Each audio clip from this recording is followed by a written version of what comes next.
नमस्कार दोस्तों, सरकारी नौकरी का ज्ञान चैनल पे आपका स्वागत है। दोस्तों, आज हम एनपीएस सीरीज में बात करेंगे कि क्या गवर्नमेंट एम्प्लॉय जो गवर्नमेंट जॉब में है, क्या एनपीएस में अपनी इन्वेस्टमेंट चॉइस कर सकते हैं।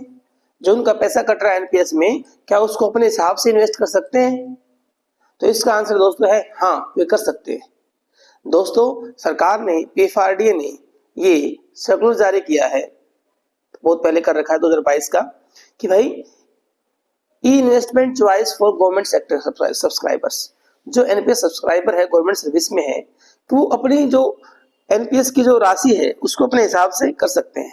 दोस्तों, मैं बताना चाहूंगा आपको, जब भी कोई एम्प्लॉय एनपीएस में आता है तो एक डिफॉल्ट स्कीम होती है। देखो ये लिखा हुआ है, ये देखिए ध्यान से,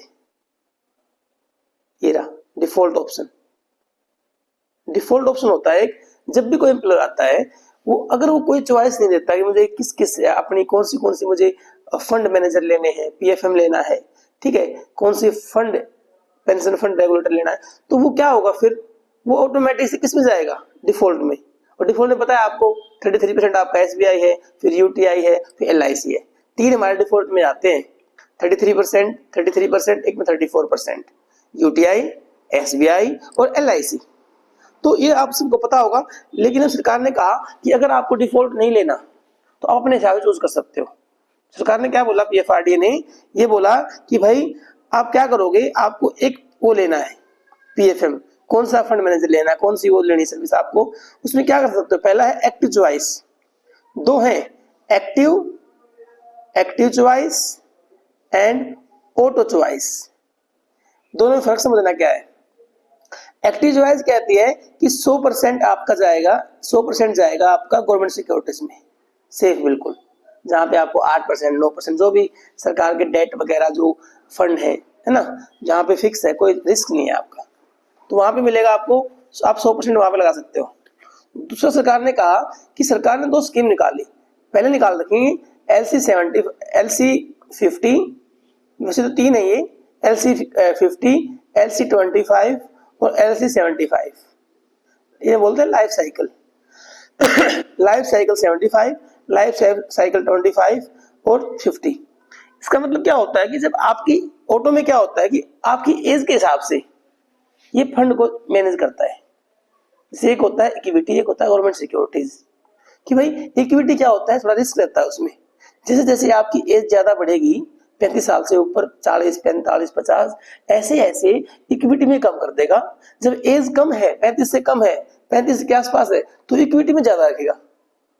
ठीक है, मैं दिखाता हूं आपको, ये हमारे पास देखिए, ये रहा, ये देखो, ये होता है एक्टिव में। तो पता है आपको क्या होता है भाई, एक्टिव में तो आपका बता दिया मैंने आपको, 100% कर सकते हो। ऑटो में क्या है, ये देखिए ऑटो, ये रहा, ये है एग्रेसिव, मॉडरेट, कंजर्वेटिव। LC25 क्या है, थोड़ा इक्विटी में कम रहता है, ठीक है, और जो आपकी मॉडरेट है उसमें ज्यादा रहता है, और जो एग्रेसिव है उसमें बहुत ज्यादा रहता है। सरकार ने हमको बस गवर्नमेंट एम्प्लॉय के लिए क्या दिया है, सिर्फ दो में बोला कि भाई आप किसमें, मॉडरेट में और कंजर्वेटिव में, इनमें कर सकते हो, एग्रेसिव में नहीं। आपके कंट्रीब्यूशन का 75% इक्विटी में नहीं जाएगा, रिस्क ज्यादा हो जाता है। सरकार ने बस दो चॉइस दी हमको, ये नहीं दी है, ये नहीं है आपके सामने ही, मॉडरेट और 25 कंजर्वेटिव। देखो ये रहा, यहाँ पे एज है 25 की, अगर किसी एम्प्लॉय की एज है या उससे कम है तो इक्विटी में, शेयर मार्केट में जाएगा 50%, किसमें, LC50 में, और 25 में जाएगा 25%। जो आपका ये कॉर्पोरेट बॉन्ड वगैरह होते हैं उसमें जाएगा 30%, इसी में जाएगा 45%, और जो आपकी गवर्नमेंट सिक्योरिटीज है यहाँ पे जाएगा 20%, यहाँ पे जाएगा 30%, तो पूरा 100% हो गया। जैसे ही आप एज बढ़ेगी, देखिए अब आओ 36 साल के हो गए, 36 साल में क्या होगा कि ये जो इक्विटी में शेयर मार्केट में 50% था वो कितना हो जाएगा, 48%।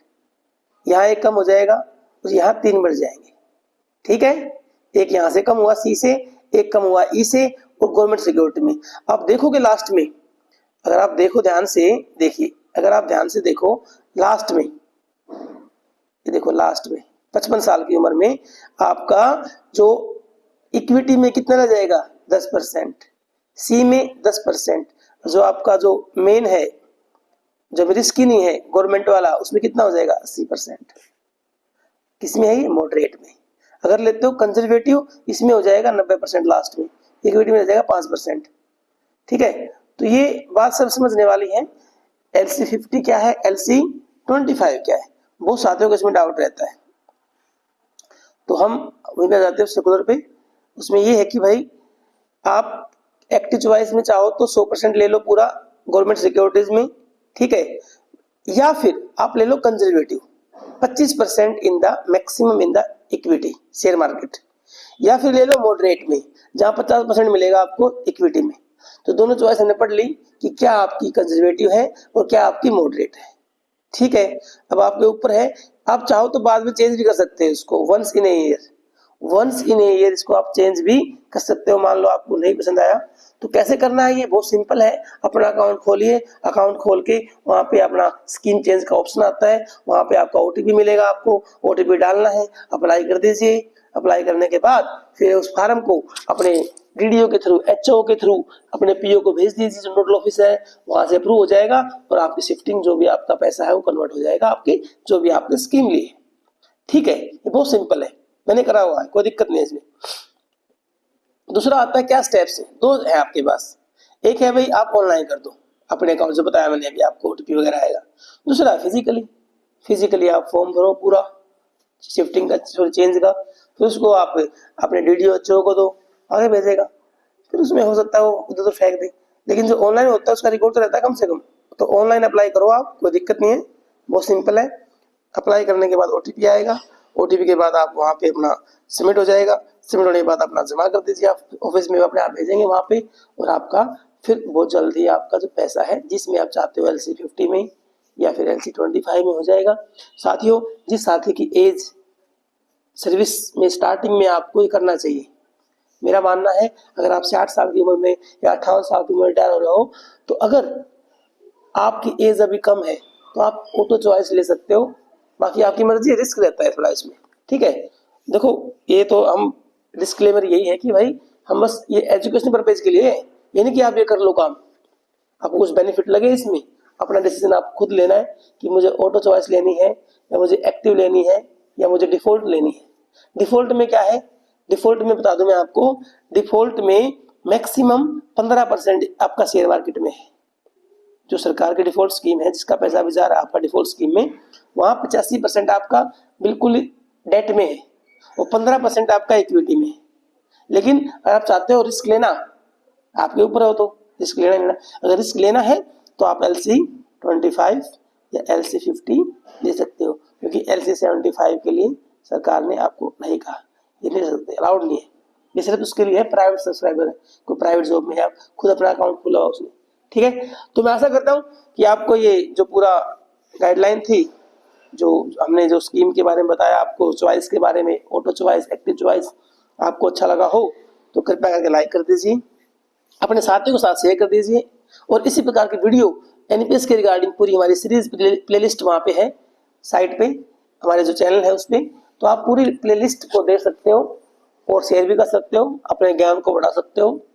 और साथियों, चैनल को सब्सक्राइब कर दीजिए ताकि कोई भी अपडेट आए तो आपको तुरंत मिल जाए। तो मैं आशा करता हूँ कि आप ऐसा करोगे या नहीं करोगे आपके ऊपर है। ठीक है, अपना सोच समझ कर डिसीजन लो कि क्या लेना है आपको। तो धन्यवाद दोस्तों।